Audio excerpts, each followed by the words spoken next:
Hey guys, welcome to another episode of Rach Makes Cakes. Today I'm going to show you the whole process of making a wedding cake from start to finish, but I'm going to do it really quickly. So let's go. First things first, I need to get my cakes baked. And so I have already measured out my wet ingredients into my mixing bowl, and then I have my dry ingredients here in another bowl.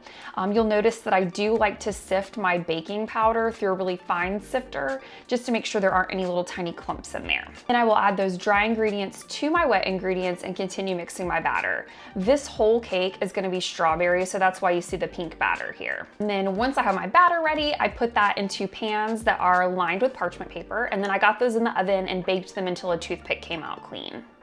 Once my cakes have cooled completely, I will run a thin knife around the edge of the pan and get the cake layer out of the pan and wrap each layer tightly in plastic wrap.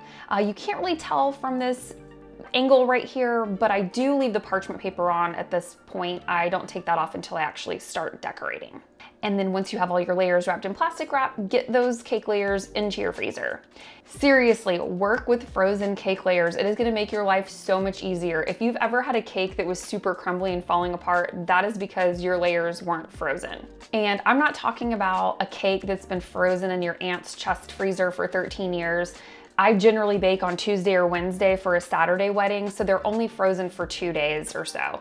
And even if I'm really short on time and I only have a couple of hours, I will still pop my cake layers in the freezer for just those couple of hours because it makes such a huge difference. Samples that couples try at their tasting appointment has gone through the exact same process, so there's not a difference in my sample versus my cake layers. I freeze everything. Another little trick that I like is letting my cake pans soak overnight. I'll fill them up with hot water when I'm finished for the day and then wash them up first thing the next morning. It just makes it a little bit easier.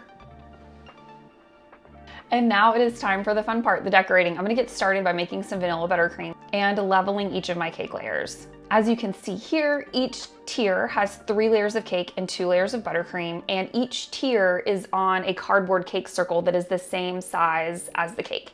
And you always wanna make sure that you have a grease-proof cake circle, otherwise you would need to cover it in foil or some other kind of protective barrier. And then I put each tier in the fridge to allow that buttercream to chill and firm up so that when I start icing the cakes, nothing is gonna be moving around. And before I start icing them, I tape each tier. So you've got your cake, your cardboard cake circle, and then I tape that cake circle to an acrylic cake disc.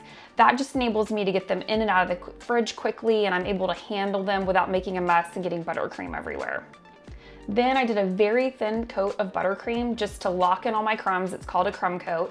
But please note that a crumb coat does not equal a semi-naked cake. I'll elaborate more on this in a future video, but just know there is a difference. And then while I wait for that crumb coat to chill, I'm gonna make more buttercream. After my crumb coat was nice and set and chilled, I just continued icing each cake with a thin layer of buttercream until they were all super smooth. After I spent all that time making them smooth, I took my offset spatula and added an angled texture to each tier.